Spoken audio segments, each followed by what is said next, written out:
अष्टावक्र गीता दूसरा अध्याय।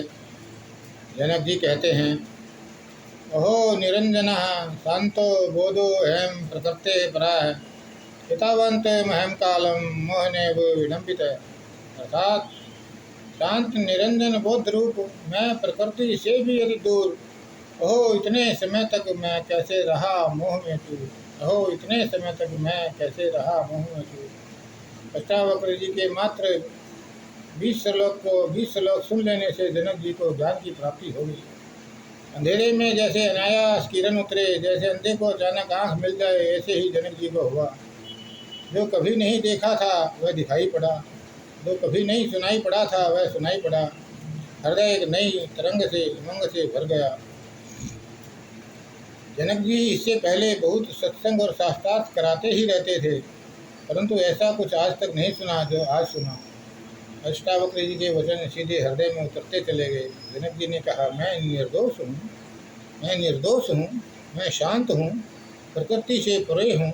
आश्चर्य, मैं इतने समय तक बस मोह के द्वारा ठगा गया हूँ।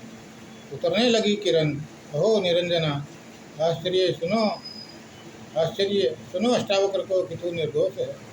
सुनते ही पहुँच गई किरण प्राणों की आखिरी गहराई तक, जैसे सुई चुभ जाए। चौंक गए जनक।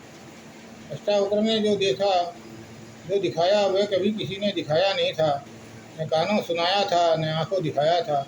ऐसा प्रकट हुआ अष्टावक्र जी के सामने। उनके आभा मंडल से जनक चकित हो गए। ओहो बोध हुआ कि मैं निरंजन हूँ। एकदम भरोसा नहीं आता, विश्वास नहीं आता। सत्य इतना अविश्वसनीय है क्योंकि हमने असत्य को इतने लंबे समय तक जन्मों तक विश्वास किया है कि सत्य सामने आने पर उस पर अचानक भरोसा नहीं आता। ये सत्य है। अंधे की अचानक आँख खुल जाए तो अंधा क्या विश्वास कर पाएगा कि यह प्रकाश है, यह रंग है, इंद्रधनुष है, फूल है, चांद तारे हैं। अंधा जब यह सब देखेगा तो उसे एकदम से भरोसा नहीं आएगा। जनक जी को भी एक धक्का सा लगा। एक अचंभे से भर गए जनक। कहने लगे, अहो मैं निर्दोष। सदा से अपने को दोषी जाना, पापी माना और पापों को धोने के लिए गंगा नहाए, पूजा पाठ कर ली, पाप भूल गए। बस सदा यही सत्य जाना। किसी ने भी यह नहीं कहा कि तुम निर्दोष हो, बल्कि यह बताया कि ये तुम्हारे पिछले जन्मों के दोष हैं, ये तुम्हारे पिछले जन्मों के पाप हैं। किसी ने नहीं कहा कि तुम निर्दोष हो, निष्पाप हो। तुम्हारी निर्दोषता ऐसी है कि खंडित होने का उपाय नहीं।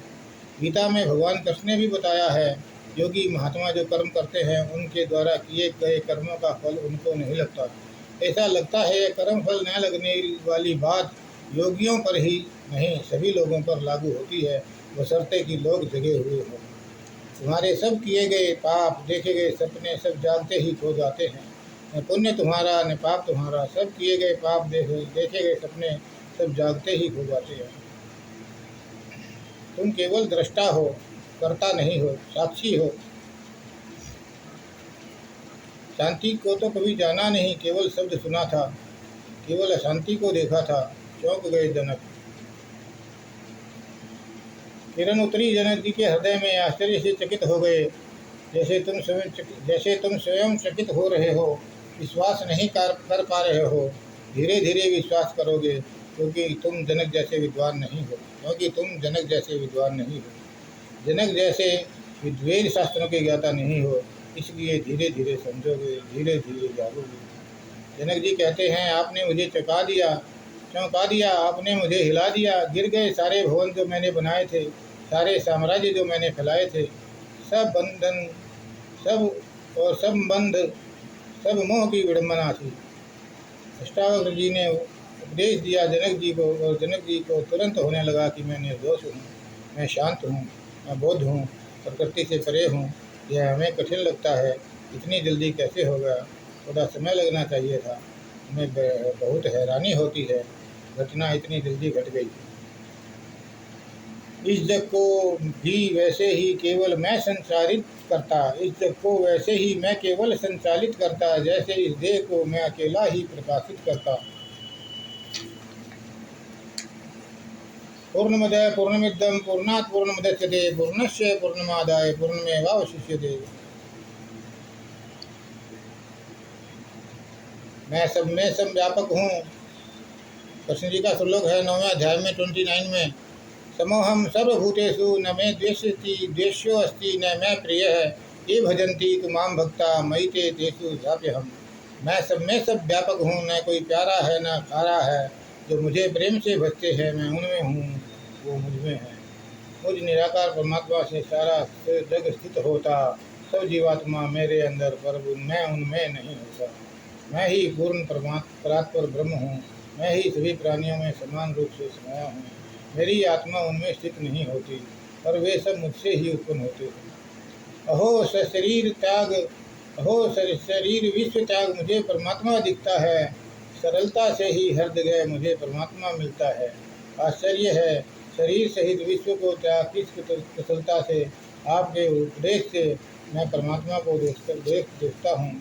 आश्चर्य कि मेरा शरीर गया, शरीर के साथ साथ संसार भी खो गया। जैसे पानी का बुलबुला पानी से अलग नहीं होता, जैसे पानी का बुलबुला पानी से अलग नहीं होता, वैसे आत्मा से संसार कभी भी भिन्न नहीं होता। जैसे कपड़ा होता है केवल एक पदार्थ मात्र, जैसे कपड़ा होता है केवल एक पदार्थ मात्र, उसी तरह से यह जग भी होता आत्मसत्ता मात्र। रस्सी सर्प सी दिखती है जिस भ्रमित ज्ञान से, उसी तरह संसार सभी को भ्रम वश प्रमाण से। जैसे मालूम होने पर रस्सी सर्प नहीं दिखती, आत्मज्ञान हो जाने पर फिर दुनिया दिखाई नहीं देती। तरल रस में लुप्त होकर शक्कर रहती फिर उस रस में, तरल रस में लुप्त होकर शक्कर रहती फिर उस रस में, वैसे ही मुझसे लिप्त विश्व सदा व्याप्त रहता मुझ में। प्रकाश मेरा निज रूप है, मैं उससे अलग नहीं होता। जग में जो प्रकाश होता मेरे प्रभाव से ही होता। रस्सी सर्प जल चांदी सा जल में किरणों से दिखता, हो आश्चर्य कल्पित जग ज्ञान बस मुझ में दिखता। जल में लहर मिट्टी में घट सोने में भूषण मिल जाता, मुझसे यह उत्पन्न संसार फिर मुझ में ही मिल जाता। ब्रह्म से लेकर तिनके तक जिसमें भी मेरा वास है, उस सर का कभी भी हो पाता नहीं त्रास है। जगत के नाश होने पर मैं नहीं नाश होता हूँ, मुझको नमन प्रणाम करो मैं कभी न त्रास होता हूँ। मुझे आश्चर्य रूप में रस, मैं शरीरी भी है द्वैत हूँ, ना कहीं जाता ना कहीं आता फिर भी जग में व्याप्त हूँ। मुझसा चतुर कोई नहीं आश्चर्य रूप मेरी माया, देह से अलग होकर भी मैं संपूर्ण जग में छाया, देह से अलग होकर भी मैं संपूर्ण जग में छाया। मैं आत्मा आश्चर्य रूप कुछ मेरा कुछ संग नहीं होता, इस जग में जो कुछ होता मन वाणी विषय रस होता। ज्ञान ज्ञेय और ज्ञाता जीवन के बिना नहीं दिखते, मैं वह निरंजन रूप जहाँ ये तीनों नहीं टिकते। जिसकी दवा कोई नहीं वह भिन्न है द्वैत सुख दुख रूप, दृश्य झूठ है सभी मगर मैं अद्वैत सुख रूप। मैं तो नित्य ज्ञान स्वरूप ज्ञान से नहीं प्रपंची हूँ, इस तरह नित्य विचार से मैं निश्चय निर्विकल्पी हूँ। मुझ में स्थित हुआ यह जग वास्तव में मुझ में स्थित नहीं, भ्रांति शांत हुई यह जान मेरा बंधन और मोक्ष नहीं। भ्रांति शांत हुई यह जान मेरा कोई बंधन और मोक्ष नहीं। शरीर सहित जग कुछ नहीं, सत्य नहीं और झूठ नहीं, निश्चय ऐसा जग हुआ जबकि कहाँ कल्पना सही। शरीर स्वर्ग नरक बंधन सब मोक्ष काल्पनिक नाम है। शरीर स्वर्ग नरक बंधन सब मोक्ष सब काल्पनिक नाम है। शरीर स्वर्ग नरक बंधन मोक्ष सब काल्पनिक नाम है। मुझ चैतन्य आत्मा को इन सबसे क्या काम है, मुझ चैतन्य आत्मा को इन सबसे क्या काम है। जन समूह में रहकर भी मुझको इनसे प्रीति नहीं, मिथ्या प्रेम करे ज्ञानी, ज्ञानी करते कभी नहीं, ज्ञानी करते कभी नहीं। ना मैं देह मेरा, मैं जीव नहीं चैतन्य हूँ। जिसकी जीने की इच्छा ये इच्छा ही तो बंधन है, जिसकी जीने की इच्छा ये इच्छा ही तो बंधन है। देखा है हर चाह बने आखिर में दुख का कारण, फिर भी चाहे मोक्ष हर, चाहना आखिर ना छोड़ा, चाहना आखिर ना छोड़ा। किसी संत ने खूब कहा है, चाह गई चिंता गई मनवा बेपरवाह, जिसको कछु न चाहिए वही शहंशाह। जल तरंग जल में पैदा हो जल में विलीन हो जाते हैं, जल तरंग जल में पैदा हो जल्दी से अलग नहीं होते। वैसे ही मुझसे उत्पन्न सब मुझसे भिन्न नहीं होते, सब मुझसे ही पैदा हो मुझ में ही विलीन होते, जल तरंग जल में पैदा हो जल में ही विलीन होते। मुझ अनंत में संकल्प रूप पवन मन पवन शांत हो जाता है, भाग्य से जीव देह का यह देह नाश हो जाता है। मुझ अपार जग संसार में जीव रूपी तरंगे उठती हैं, परस्पर लड़ती खेलती हैं, फिर मुझ में आ मिलती हैं। परस्पर लड़ती खेलती हैं, फिर मुझ में आ मिलती है। दूसरा अध्याय समाप्त। धन्यवाद।